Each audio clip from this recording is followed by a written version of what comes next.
Hello.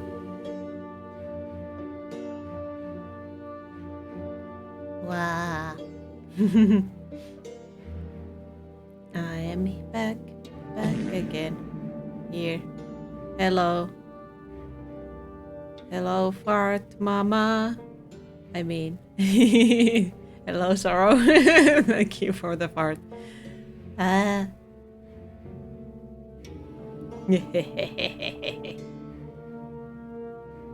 Yeah.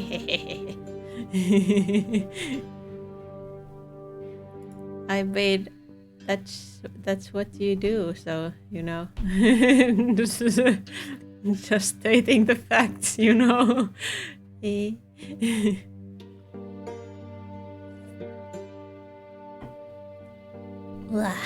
Anyway, I am ready to continue this game. I really enjoy it, so I want to continue. How dare? No punk. No punk. I don't know if did it work? I didn't hear it. That's weird.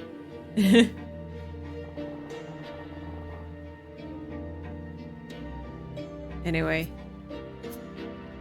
let's continue the game. You could hear it? Okay. I think my headset was just a little bit low. So I have now made it louder for myself.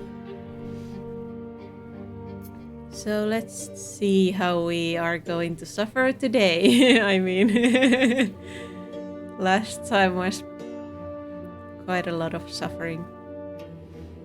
And I'm interested to see how I'm interested to see what's gonna happen in the story next. So let's just go ahead and continue.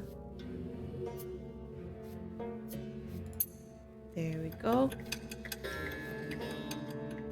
We are 26 years old. Woohoo!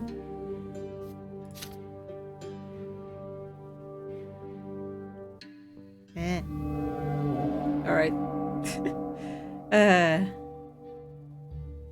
Our family's reputation is not the best right now, so the mark of dishonor.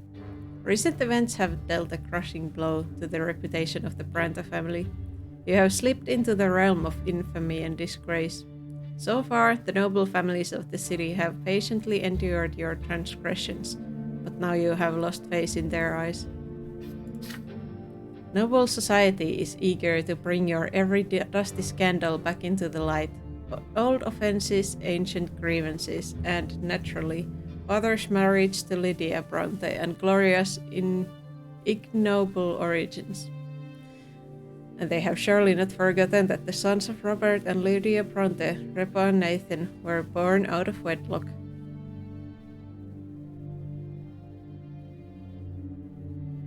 Were we? I was like, wait, what? Anyway.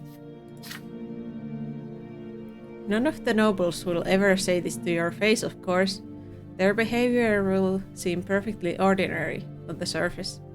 But no matter where you go now, you will be followed by scornful glances and dismissive whispers. God damn it! Oh. We have to accept this and humbly bear this burden. All hope of being ennobled by the sword is lost. No matter what we do to restore our name, we'll never wash away this mark of dishonor. Well, our father is not happy with us. Oh well. Oops. No. And our family's unity is not It's not the best. Well, that's just...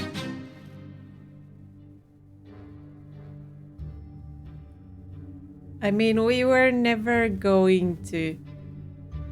I wasn't planning to become a noble anyway, so I don't really care about that part, but anyway. we have been dragged through the dirt. Oh.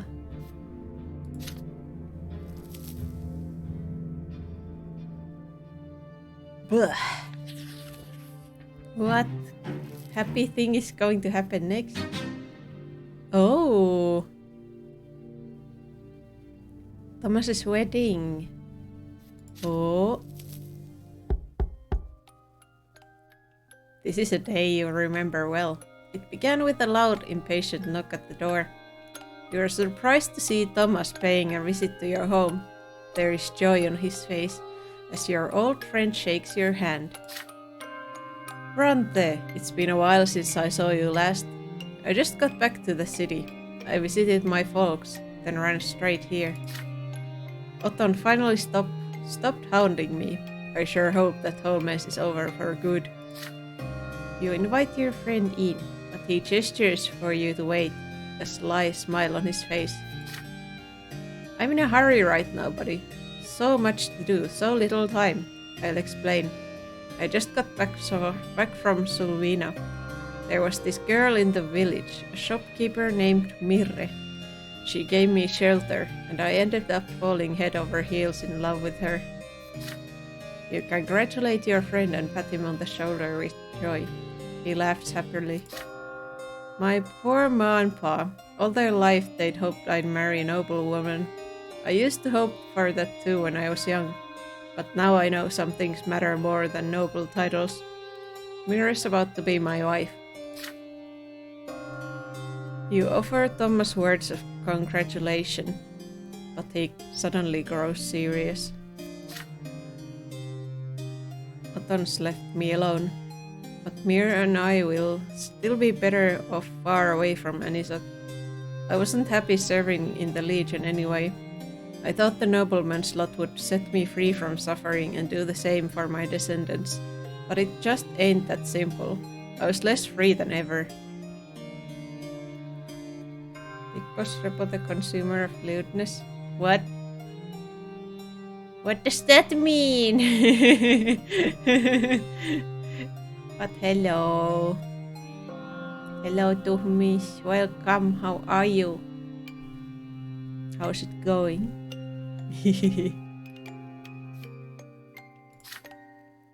I'll be better off as a commoner again, earning my living by sweat of my brow. A farmstead might not be an estate, but the high and mighty won't ever set their sights on me again. I live my life in peace, just like I wanted. I've just got one last request for you. Oh, Repo. You've done so much for me, but I'd be honored if you'd be a witness to my wedding vows before the twins.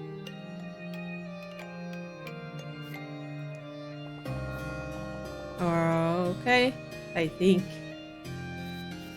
I will do that. Unfortunately, gonna have to lurk around like a sneaky little devil. Oh my. Have a devilish lurk then. Thank you. I will bear witness to their wedding vows. You and Thomas have come a long way together, and now you will see him off to a new life.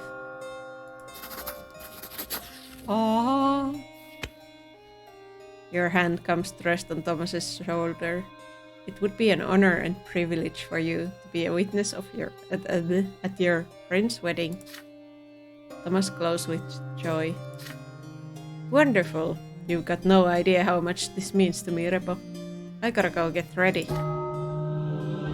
Oh, God. Several days later, you follow your childhood friend to a smallish temple, nestled on the edge of the brass district. He is wearing a plain white shirt. Needless luxuries are forbidden at the austere wedding ritual. You are both welcomed by the bride, a blonde-haired young woman, innocence and hospitality written across her trusting face. The bride's parents stand further away, two aging villagers eyeing the streets of the big city with suspicion. Mirre, meet Repo Brante, my best friend, ever since we were lads. He'll bear witness to our oaths before the twins. The bridge greets you. Bridge? What? Bridge? Why did I call him Bridge? The bride greets you with a humble bow. The three of you step inside the temple.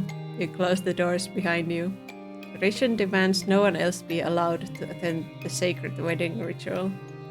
An amiable aged priest by the name of Ignatius Aventini meets you inside. Thomas and Mirre kneel before the altar. O twins, elder and younger, behold these two as they kneel before you. They beseech you to join them in eternal wedlock. The candle flame stands in quiver. You hear a strange murmur in the temple. The darkness beneath the vault of the temple ceiling swirls into two colossal shades. The bride and groom raise their eyes to them, awestruck. Thomas, dost thou swear thy loyalty to this divine union? I do. The bride assents to the same query. Your turn is next. You stand over the kneeling bride and groom and speak their names as the twins watch over you. Thomas Guerra and Mirre of Sulmina. One of the colossal shades leans over them, looming like a towering sword, while the other bursts in a beacon of blinding light that illuminates the temple from within. Thomas and Mirre look into each other's eyes in amazement. From this moment forth, they are bound to one another by divine law, and divine love fills their hearts. In your sight of the twins, Thomas Guerro and Mirre of Sulmina are now man and wife, as Repo Brante bears witness. The stern, solemn ceremony has ended. It is time to celebrate. A humble but happy feast is to be held in the bride's village. As day gives way to night, you and Thomas leave the revel to enjoy a moment of quiet repose on the front porch. Your old friend looks off into the distance, hopeful. Yeah, remember how we fought in that yard over our little brothers? Look how much has happened since then. Both of you laugh as you recall the beginning of your friendship. I'll treasure those memories forever I will. And you can be sure that my firstborn son's name will be Repo. What? Oh, weird, but okay. Sure, do whatever you want. Thomas chuckles, pondering. You and I, we grew up on the same street, but look how different we turned out. You have a saying in other people's fates, Brante. Your name will surely be remembered. But me, I'm still a humble nobody. And you know what? I'm okay with that. I used to be so sure a man could never start over with a clean slate. But I guess I was wrong. I'll never forget you, Repo Brante. And I'll never forget everything you've done for me. A tear runs down your friend's cheek. For the last time, Thomas embraces you. Tomorrow he will leave Anisot forever. Will you ever meet again? Nobody knows.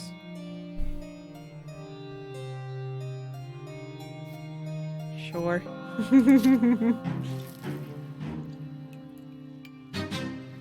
Da-da-da. I'm glad he got a good life away from the chaos that is probably gonna happen soon. Oof.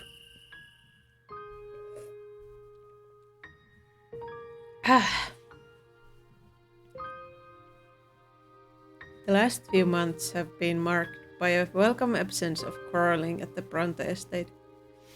Your only concern these days is the price you have had to pay for this peace. Today you come home late, wrung dry after a day of work and worry. Everyone is sound asleep. You are making your way to your bedroom when you hear a suspicious noise coming from Father's study. It is too late for Father to be working. Oh. You go to the door of the study, trying to tread softly and turn the knob. The room is brightly lit by the moon. You recognize your brother's clumsy silhouette above Father's desk in the moonlight. Nathan hears you come in and leaps to the side in fear. You see something glinting in his hands. Father's dagger. Oh, Repo, it's you. Shush. I just took the dagger for a moment. Don't worry. I know holding weapons against my lot. I don't mean anyone any harm. It's for me, actually. I have to go to the twins. Oh.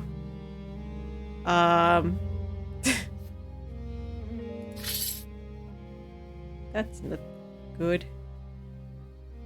Your younger brother clumsily turns the dagger around, holding it against his own body. You try to remain still. Nathan wants to take one of his own lives, but why? I'm not even sure how to say it. Brother, I just can't find a place in this world. I'm always an outsider, always a waste of space. Isn't there some place for me in the twins' design? I can't stop thinking about it. I've been trying to understand them for so long. How am I supposed to live in their world? What's my place in their great plan? But I've only made things worse. I meddled with the Markian sect, defied and rejected my lot, indulged in vice, but I found nothing there. The old faith, the new faith, Father Mark's heresy, they gave me all sorts of answers, but none of them worked. There's nothing else left for me now. I've got to go see the twins myself and ask them.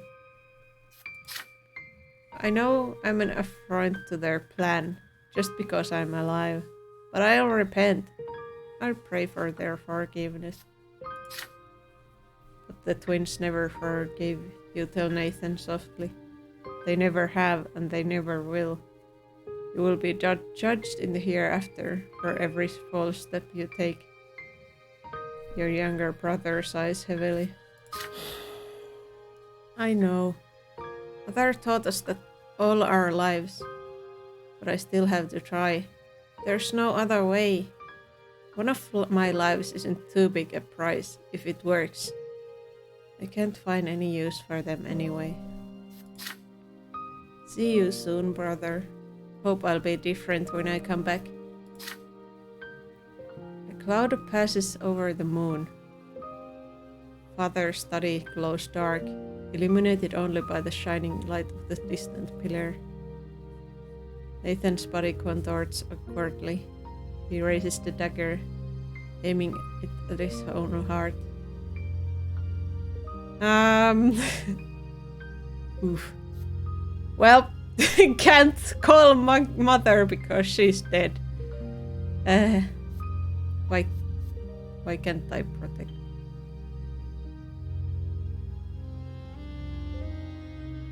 God damn it! We don't have enough relationship for me to stop him. God damn it!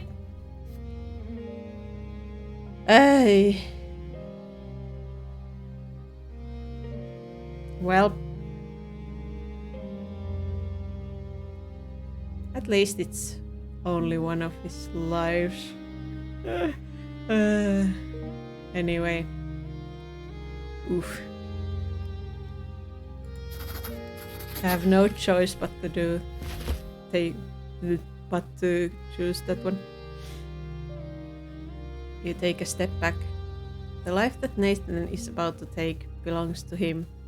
He is free to do with it as he pleases. May he finally find an end to his desperate search for meaning. Ugh. Nathan whispers a word of gratitude, barely audible, then a sharp exhale as he gets ready to strike. His hands guide the dagger awkwardly through the air into his chest. The sharp tip reluctantly sinks into his flesh. A weak yelp escapes Nathan's throat. He staggers and falls, blood oozing out of the wound.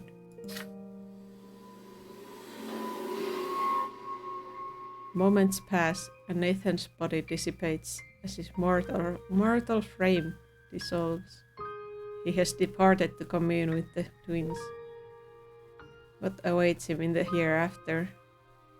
You pick up father's dagger, carefully wipe it clean, and put it in the drawer of this desk where it belongs. When the skies begin to grow bright before the dawn, you go to the family crypt to welcome your brother back.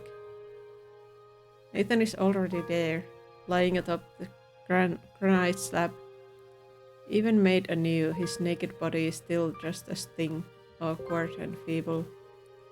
He suddenly stands when he hears your footsteps. His eyes are shining with otherworldly light. I spoke to them, brother. I dared to address them as my soul rose up. I begged the twins for forgiveness, and they heard me. They did. And the elder, he reached out to me. He wanted to respond to me. I know he did. But the younger sword stopped us. It didn't cut the bond between us. It cut the bond between us, and I fell. But I saw compassion in the elder's eyes as I fell. And he followed me. He shall descend to the lands again. He shall witness our suffering and bring his mercy. And then the world will change at last. Your younger brother shivers, almost convulsing with cold. You wrap him in a black cloak. Together you return home before sunrise. No one in your family ever learns of Nathan's lesser death. Nathan stops wasting time in taverns with suspicious characters. He spends every day in ardent prayer, again and again. His quiet voice speaks of the elder's coming return. The family watches the drastic change in their wayward son with great surprise.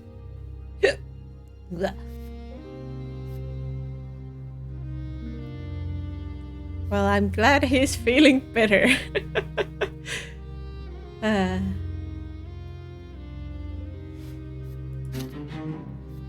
Let's see.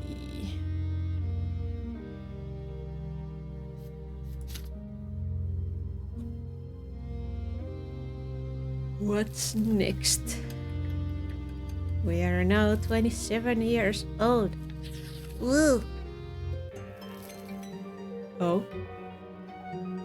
For over a year now, Anisat has been steadily simmering with unrest, like a soup pot over a well-stoked flame. Commoners flock to the squares in droves. The mobs grow bolder, demanding new freedoms and protection under the law. The last straw insurgents commit brazen acts, hoping to overthrow the authorities. The noble gentry insisted that every mob be dispersed by force. They are ready to fight for their ancient privilege, sword in hand. In spite of this enormous pressure, Overseer Gaius Tempest remains highly reluctant to allow any bloodshed. But the common people are already too desperate. Even the age-old fear of the nobility's might is barely enough to keep them in check. More and more people are rejecting the lots and converting to the new faith. Not to mention other more heretic teachings and beliefs. New secret societies and clandestine gatherings appear every day. Printed pamphlets litter the streets, yet no one is rushing to subdue the citizens or punish the city. For now. Father Leonard has transformed the Temple of the Silver Tree into a new believer stronghold. He is no longer afraid to break the ban on preaching the new faith. His sermons now openly challenge the old faith. It seems the Church of the Twins is unable to recognize its great mistake. The lots must be abandoned as relics of the past. The Twins granted everyone the freedom to choose their own paths in this world, and I will not stop until this freedom is recognized throughout the Empire. The next patriarch of Magra must be chosen by the parish, not the clergy. This is the will of the Twins, and it must be ours as well. Leonard intends to amend the old order of the church and become patriarch. His opponents, however, are beset by internal struggle and strife.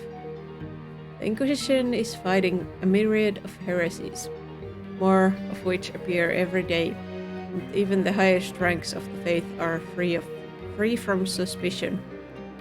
The new faith, meanwhile, is steadily growing in numbers. People no longer fear being damned to the foot of the pillar for rejecting the divine design. The streets are restless and dangerous. Minds and souls are beset by confusion. The authorities argue and bicker among themselves. Conspiracies plague the city. Time marches on and the change is coming. It cannot be stopped. Can you find a way to guide it in the right direction? The weight of a new age now rests upon your shoulders. We are going towards the new faith.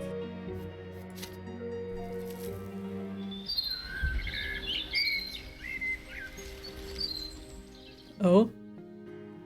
A family matter. For over a year now, Anisat has been slowly simmering with unrest. The feud between the estates, between the old faith and the new, between the law of the empire and noble traditions. Tensions are at an all-time high, waiting for the slightest spark to catch fire and burn. Even your family's affairs have been affected by the growing unrest. It is during these troubled times that the future of your family will be decided. Father shakes you awake early in the morning. He is excited, clutching a letter bearing the imperial seal of the Tempest dynasty. Wake up, son. Come to the sitting room. The letter has come from Overseer Gaius Tempest. He gingerly breaks the seal and unfolds the missive. To the Honorable Bronte family, I, Gaius of the Tempest dynasty, Overseer of the province of Magra, have given due consideration to your petition to have your bloodline ennobled by the sword.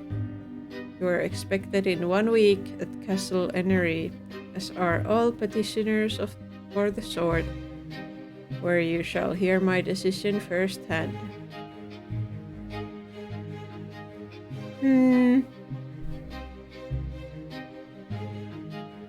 That's not gonna happen though, right? That's sus.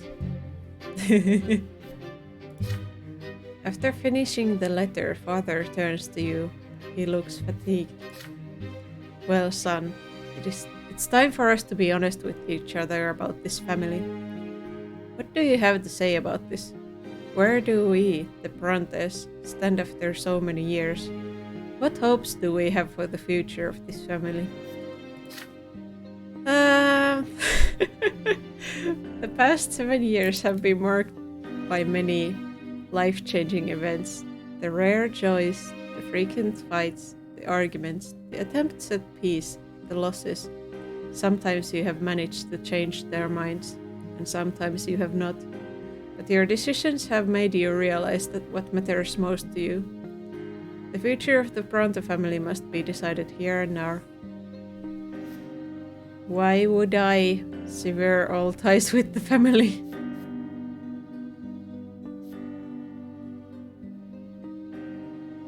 Well, we can't choose anything else but to preserve the family, which is good. All hope of being ennobled by the sword is lost, but the Bronte family will remain united. Yes.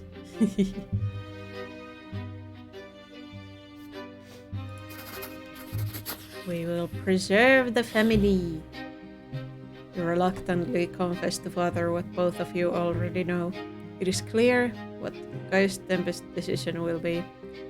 Your family's hopes of being ennobled by the sword are long gone. You had to maintain your family's reputation and fortune and peace at home. It all proved too much to handle.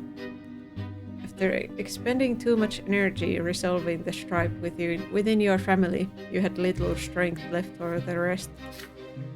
With a sigh, father agrees. You're right, my son.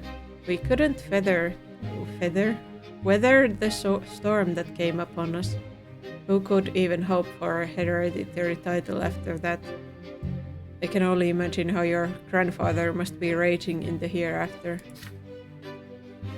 Bronte Patriarch uneasily considers what comes next.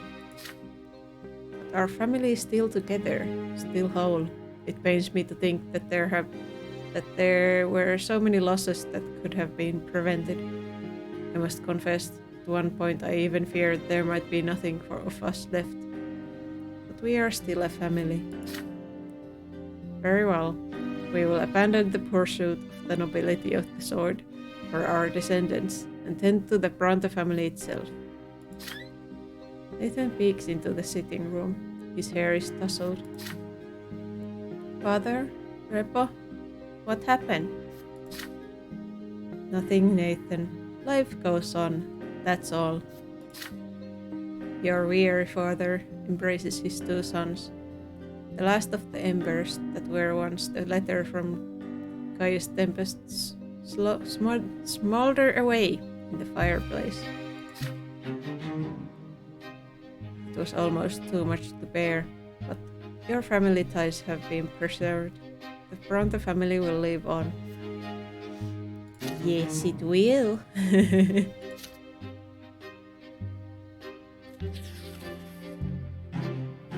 Oh. Explosion?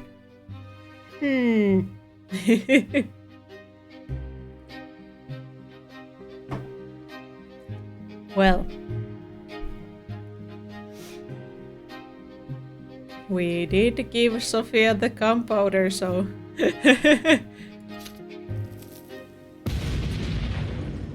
jeez. A deafening rumble, the tinkling of broken glass. The pavement shudders beneath your feet. Another explosion. Sophia, what has she done? You struggle to understand what is going on. People stare in horror at the white cloud rising slowly above downtown Anisot. Magistrate Elverman's mansion. You run towards it. Oof. The impact of the explosion is visible from several districts away. Houses and fences are crooked, and a grotesque mosaic of scattered glass litters the street. Shrieks of terror, moans of pain. The air is still. A massive cloud of dust and gunpowder smoke blankets the entire noble district. People stumble out of the haze, covered in grey dust. They look like shadows. Everything seems colorless. Only the blood oozing from the victim's wounds is of a vivid scarlet hue. A crowd of onlookers has already gathered around the ruins of Elverman's mansion. You notice Alida among them. She can hardly suppress a smile. This is the most powerful blow against the tyranny of the Empire I've ever seen. Where the magistrate's mansion once stood, there is now only a gaping hole, full of rubble. Ripped from the ground by the blast, the pavement around the house resembles cracked eggshells. The neighboring homes have lost their exterior walls, and their rooms are exposed.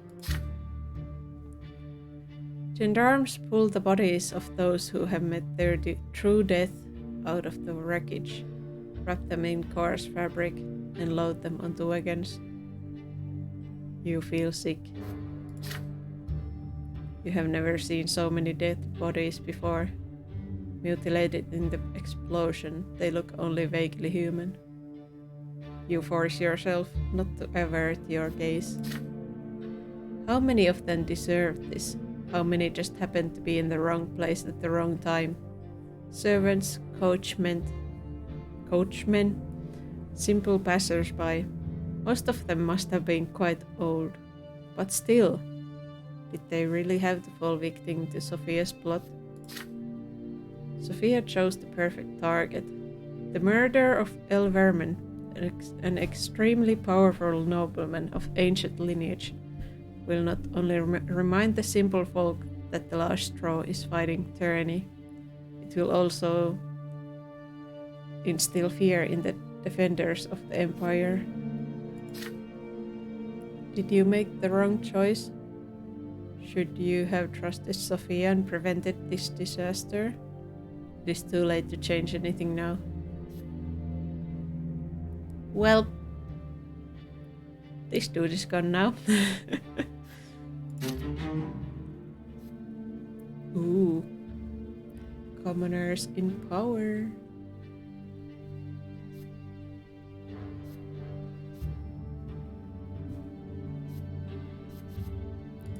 Let's see.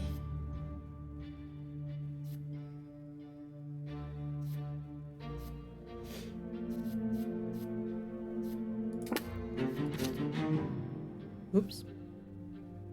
Riots and mayhem. Ooh.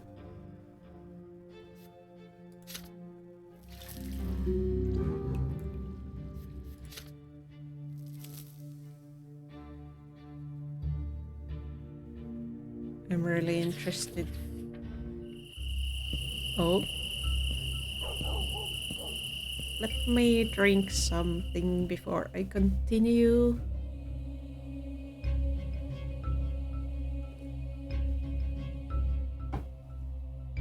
Oh.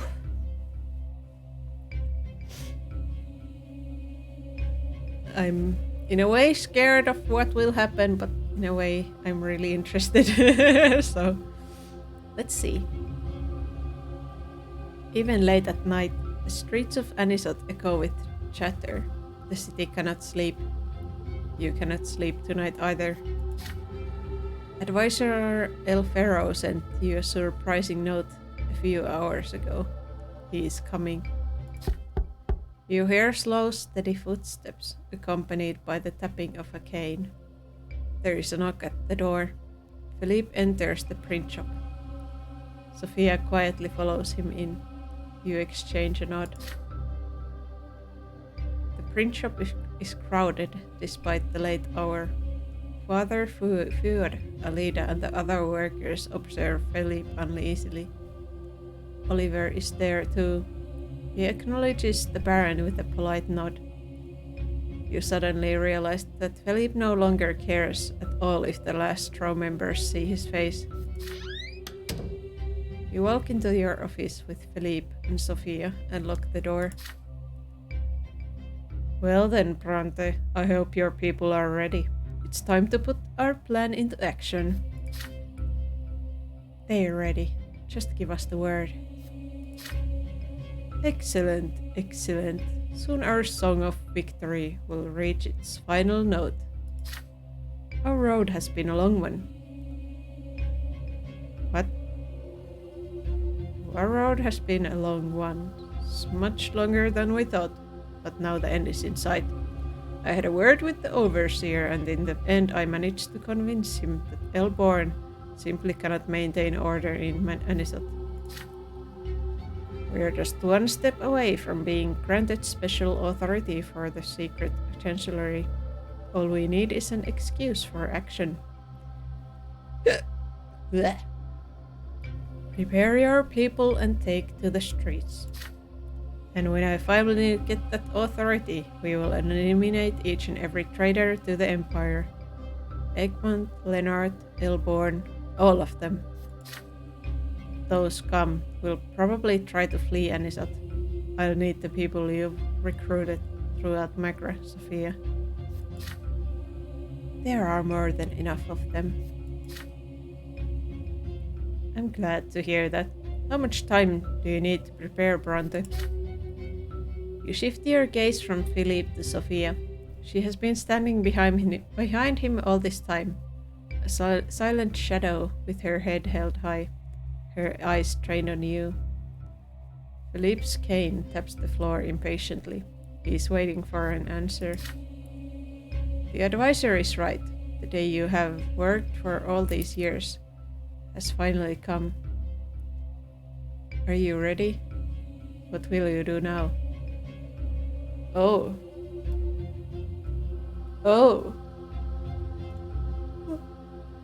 I thought I would have more options here.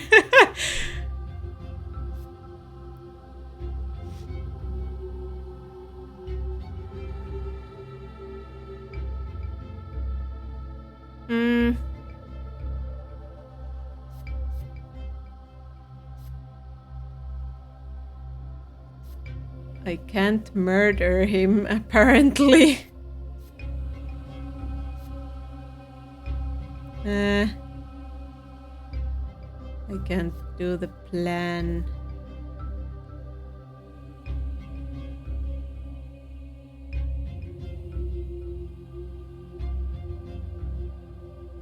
I could go into hiding.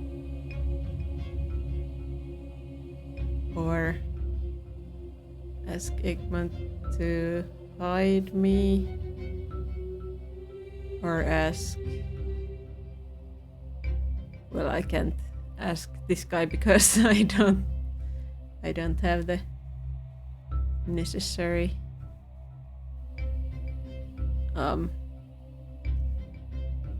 conditions.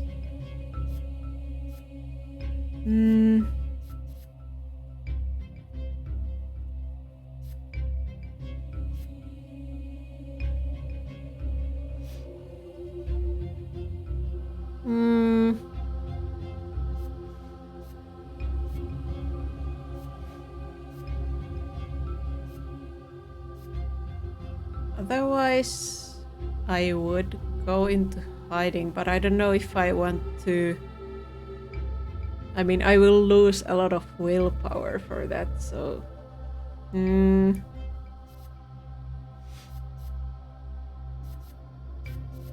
I would have liked to do. I would have liked to do the murder, but I don't know.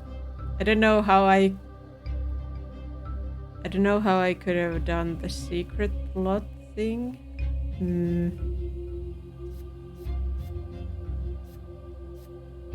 Should I ask Egmont to hide me?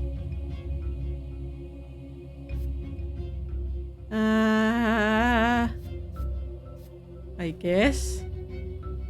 guess.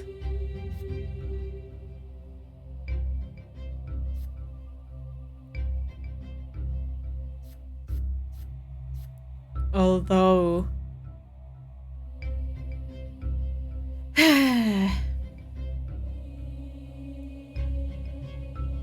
this is like... I guess this is actually like betraying Philippe, so I don't know. I don't know if that's like good. Because if I go into hiding...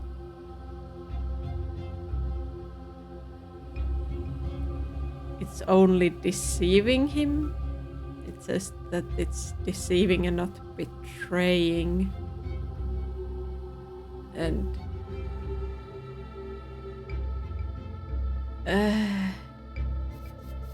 I don't know. How could I have like done the secret plot thing?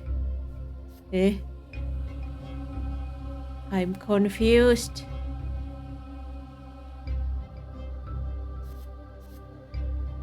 Damn it. I guess I'm gonna go into hiding. Sure. Let's see what happens. 2 days, you tell him.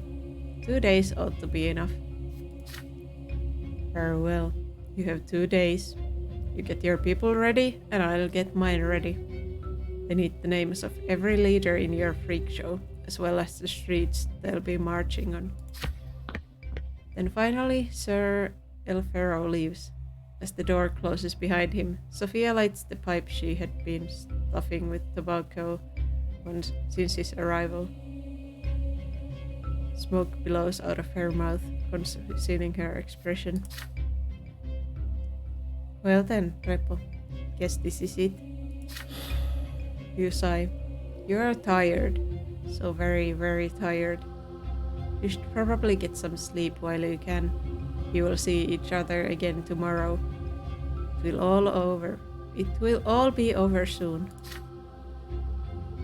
You really think so? You just shrug.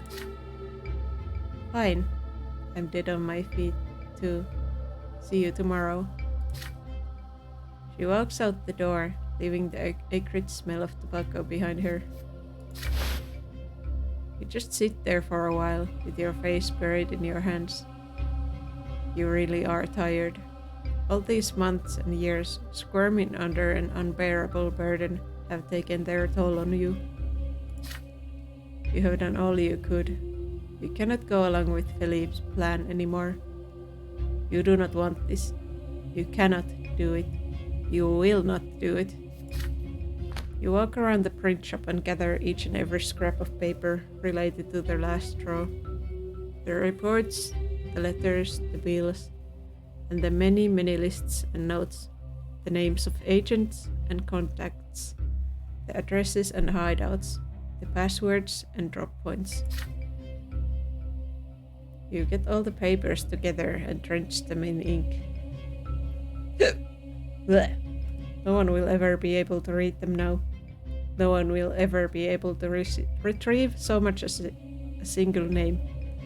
Not Philippe and not Sophia. Once you're done with the papers, you light 2 lanterns and put them on the windowsill, a signal to your people. They need to run. Flee Anisot and hide. This is all you can do for them. Even at night, the city will not sleep.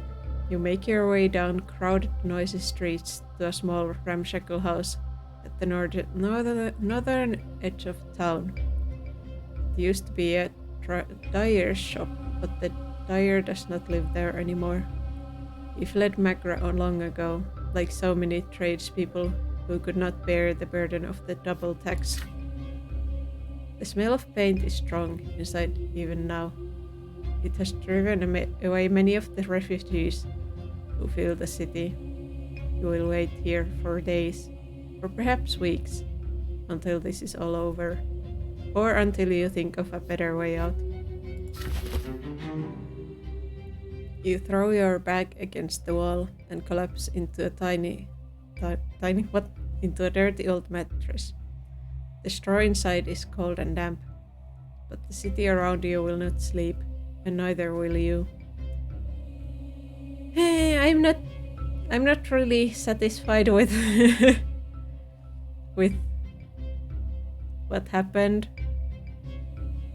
I would have liked to have been able to do the murdering, but I don't know. I don't know what I would have had to have done to do to be able to do that. I don't know. Anyway. Let us continue. Oh no. Spy network is failing.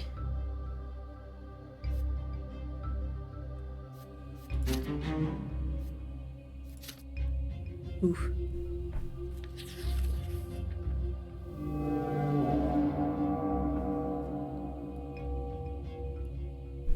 This has not been good. It has been 2 days since you last saw Philippe. 2 days since that terrible, dreadful night. You have managed to buy yourself a moment of respite. What should you do next?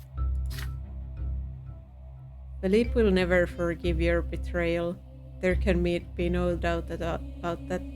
His men are surely looking for you already. They will find this place in a matter of days. It is time to act or run for your life. What will you do? Well...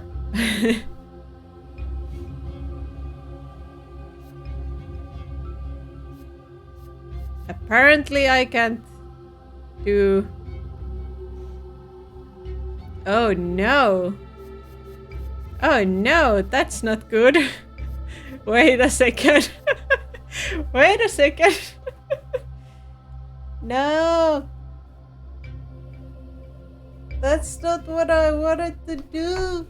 No!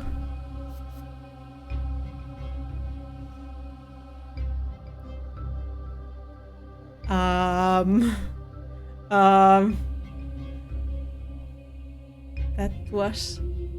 I did not expect that I wouldn't have any other options. Wait. No! No!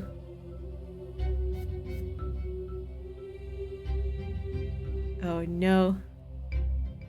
We are gonna die! And we can't do anything about it. No!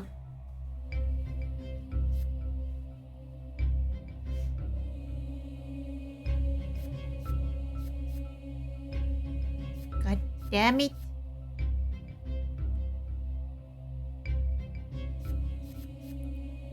That is bad.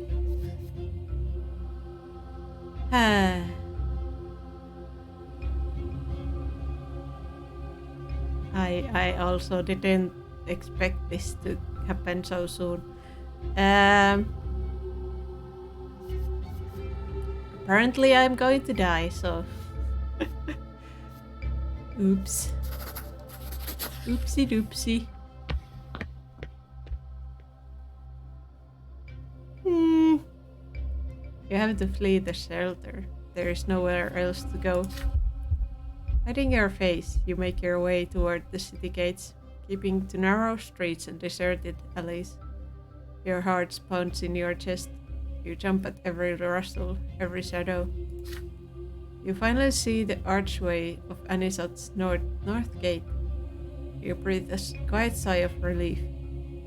Your footsteps grow steadier and steadier. Each step brings you closer to escaping the giant cage that is Anisot. The shining pillar guides you like a beacon on the horizon. You hear a familiar voice behind your back. Yippee! Going somewhere, Sir Bronte. You do not even bother to look back. You break into a run, but several figures appear out of nowhere and cut you off. Darkness covers your eyes as a burlap sack is placed over your head. Oopsie. A blow. The world fades out around you. How many hours or days have passed? You do not know. For a long while, darkness is all you see. Your eyes have trouble adjusting to the light. You are shaking. Your hands are numb from the tight ropes wrapped around your wrists. Pain is gone now. You have just stopped feeling it. Your tongue is so parched and swollen it barely fits in your mouth, despite the extra room afforded by several missing teeth. A firm hand grabs you by the hair. Moss lifts your head up so he can see the man across from you. Baron Philippe Elfero, advisor of the Secret Chancellery, eyes you with disgust and disappointment. I had a whole farewell speech for you, Brante. I was going to tell you about your mistakes, about my disappointment, about the abhorrent consequences of your actions. But now I look at you, and I realize that words are useless here. I do have one question, though. Where is Sophia? What is she up to? You silently squint at Philippe through your swollen eyelids. I guess even Sophia is done with you. Well, it's time to end this. Here's your sentence, signed by Judge Fogg Raben. I don't see any point in delaying it. But you can still be of use to the advisor. Philippe just grimaces in disgust. How? You couldn't even betray me properly. And when with no patrons, no friends, no support, you couldn't even save your own life. I have no use for you. He nods silently to Oliver. No hard feelings, Rep. Nothing personal. Oops. A noose is placed around your neck. Strong hands tighten rope. Your body jerks in a last desperate attempt to survive, but you know full well that this is the end. You suffocate. Convulsive spasms shake your body. Everything around you turns red. There is no more fear, no more pain.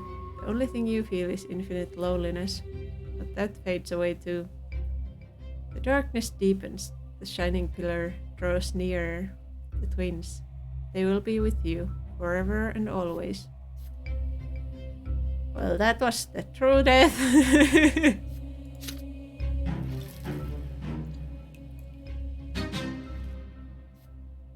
I am dead. Yippee! Neither side could overcome the other. The fire of the revolt could not be extinguished. The province, and then the whole empire, fell on troubled times.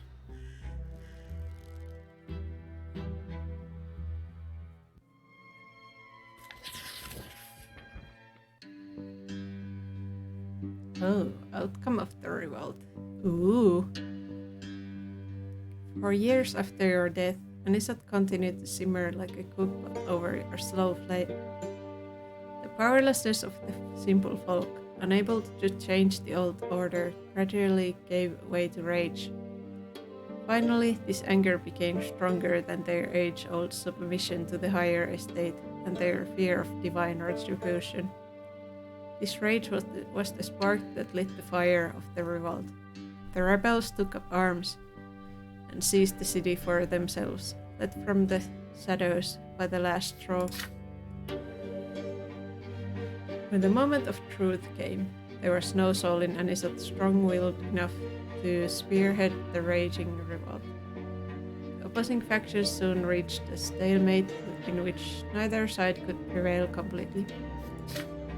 Anisot refused to surrender, but after a prolonged siege, Gaius Tempest finally broke the city's defenses, and the Legion entered the rebellious city of Anisot. The insurgents fled. The mobs disappeared from the squares and the streets. The leaders of the revolt were hanged. But the city's capture made even more trouble for the overseer. The unrest was beaten down, but not suppressed completely.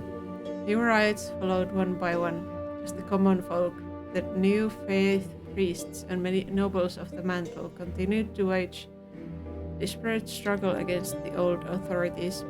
Gaius Tempest responded to the seething rebellion with more executions and threats, but dissent continued to grow. As the unrest in the city smoldered, the rest of the empire eventually caught wind of the unease of revolt. Nearby Macron towns and villages saw their first riots soon after. Chaos began to spread across the empire. The empire responded to this enduring turmoil with ruthless action. Even after several villages and towns were drowned in blood, the riots only intensified. The dominance of the emperor and his dynasty began to wane. Power struggles broke out between the powerful nobles in the capital. Then a shocking event shook the empire to its core. Emperor Uther II was found dead in his palace, never to be reborn. His heirs, Gerion and Flavius, both disappeared without a trace. With no one to take the throne, the noble dynasties accused one another of plotting against the Tempest rule. Feuds and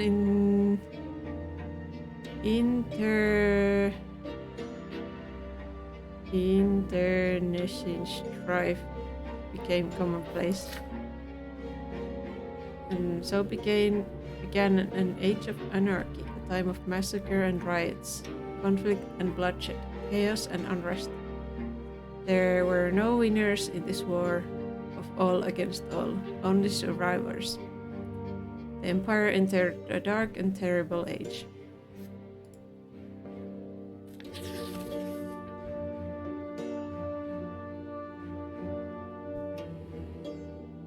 Pom pom. You have made your last the most important choice. Was your death worth it? Could you have chosen a different path? Ooh. Either way, there is no going back. Your fate is sealed. There is no returning from the hereafter. And so you bid farewell to your mortal life. Everything you fought for, everything you strove for, all that is behind you now. You are on your way to the shining pillar to await judgment of the twins. You no longer change the world's destiny, but the choices you made and the deeds you did have left an indelible mark. The world will remember the life and suffering of Rebel Grunt. Dun dun dun. The hour of your death has come. Your soul has left your body, never to return. You are taken to the peak of the shining pillar. Every moment separates you more and more from the mortal realm. The link that once bound you to it is gone forever. You look up to see two divine visages watching you intently. Elder twin gazes upon you, full of sorrow and compassion. The younger examines you dispassionately, seeing your every act and thought. You have ascended from the mortal realm. From here, you are but one step away from partaking in eternal bliss atop the peak of the shining pillar. First, you must be judged by them, just as every other soul born in this world has been judged since time immemorial. Only their judgment can decide whether you deserve to remain atop the peak or be hurled down to the foot. Ooh, this is interesting. You stand before the twins. Your very essence is laid bare before them, all the secrets of your inner self revealed in full. Ooh, your soul is like an open book to them, one that preserves the story of your entire life. You lie prostrate before the gods. The time has come to take responsibility for your mortal life. And the elder twin asks, are you faithful? Faithful what? Are you thankful to the gods for the life you lived?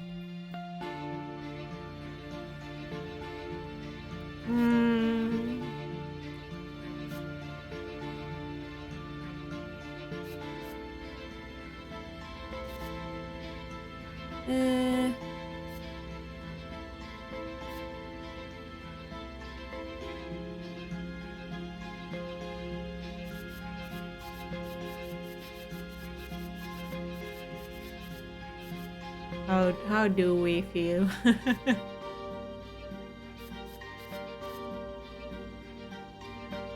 Well, if you're asking about me playing, I could have done better.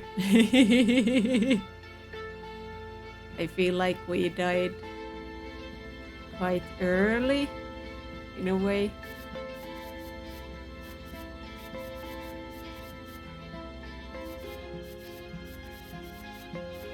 Let's see what happens if I pick that I regret it. Dun dun dun. They hear your answer. Compassion and remorse fill the immeasurably deep eyes of the elder twin. He turns to face his divine brother, who returns his gaze with an expression of stern remorse.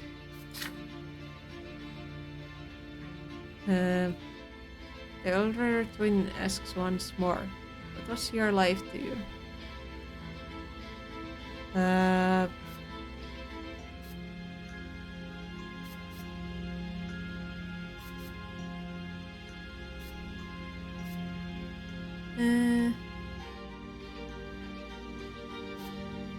Creation? Maybe? I don't know. Empathy. I think I'm gonna pick empathy. This is interesting. The elder twin bows his head warily, considering your response, but the stern visage of the younger already looms above you.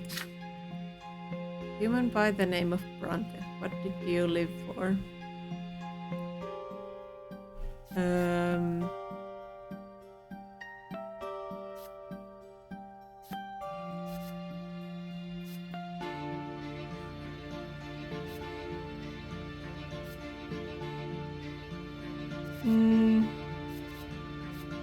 I'm gonna pick other people, let's see. The youngest gaze lingers on your bare defenseless soul. The divine figure continues its stern interrogation. What did you leave behind?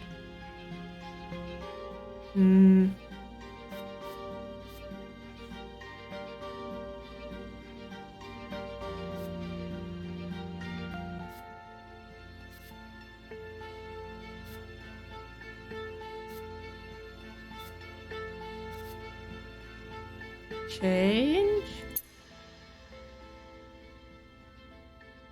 The younger twin now moves towards you with clear intent, poised to render his judgment. But the elder twin restrains his brother with a gesture. The divine voice fills you once again. Did your life make the world we made better and more perfect?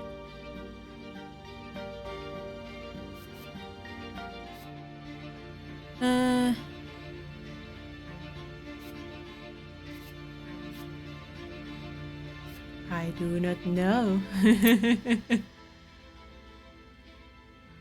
younger twin is silent, his eyes two swords piercing your soul. The elder twin speaks to you again, but you already know the question. The very same question that caused you so much suffering shortly before your true and final death. What determined your destiny?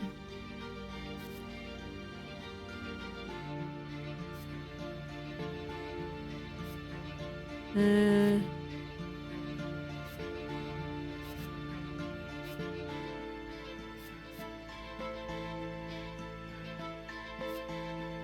world around me, I guess.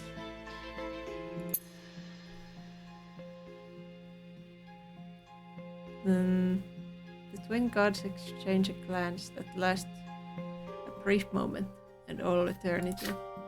Then the hand of the elder twin reaches out to you, glowing with light and warmth. The gods offer you an unprecedented opportunity to change your destiny. Woo! To rewrite the book of your life. Would you like to take a different path in life?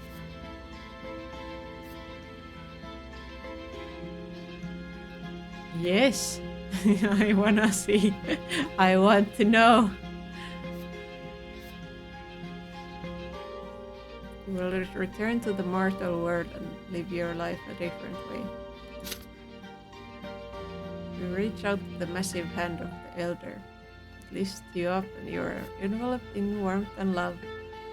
You want to stay like this forever. You must return to the life you knew.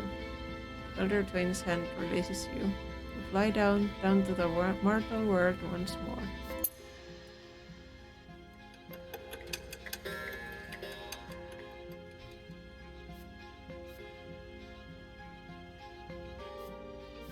Oh. So I can restart from the beginning of the chapter, I guess.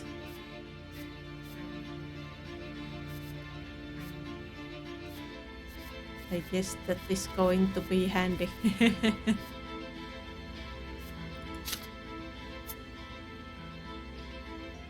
Yes, I want to rewind. Oh.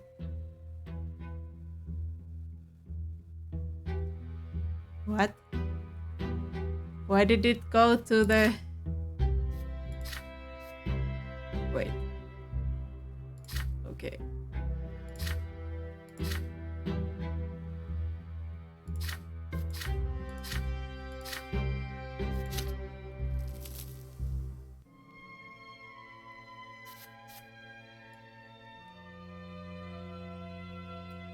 All right.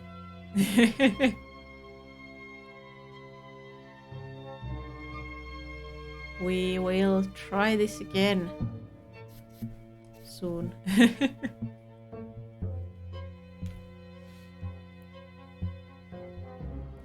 I wonder if I had picked the other thing, if it would have like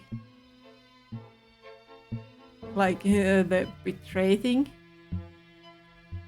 if it would have made any difference or not, because there was the other choice, but I didn't have enough points for that. I don't know if it would have like, if it would have helped. I don't know. I don't think it would have, but who knows? I don't know. That's just what I imagined in my head. But I will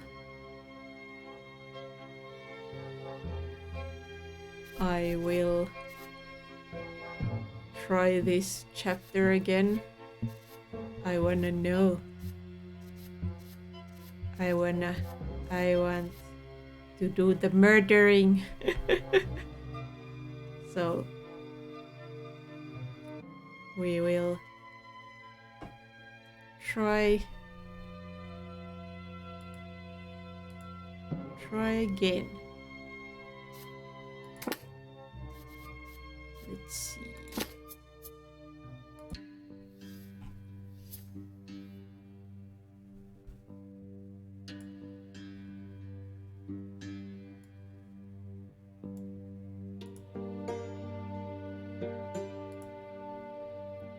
At least we will be able to do stuff quicker next time. But I will do that in another stream, I guess.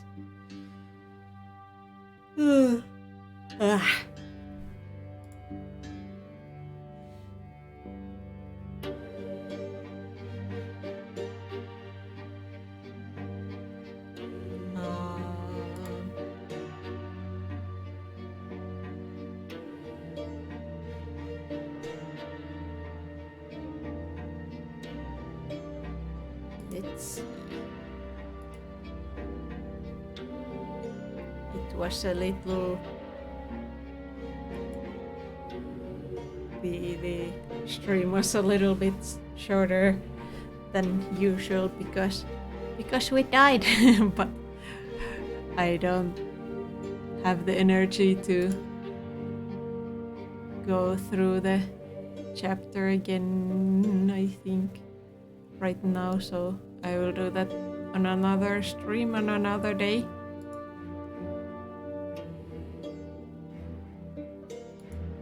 But it is very, very interesting game. And I will not give up until I do the murder. Murder! Because I want to do it.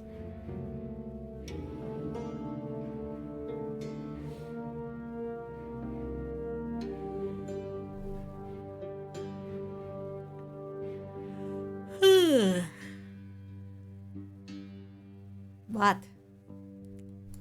thank you for the stream and hello Ronti. Thank you for the cheers.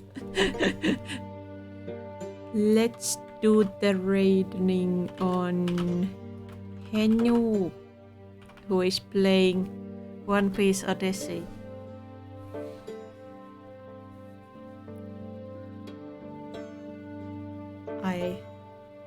That game seems interesting. So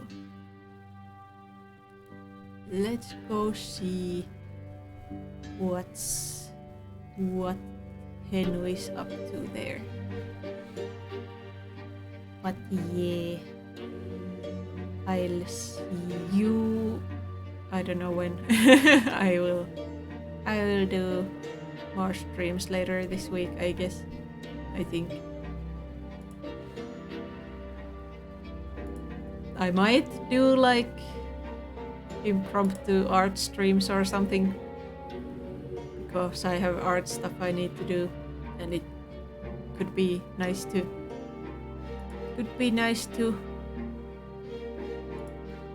hang out and stuff.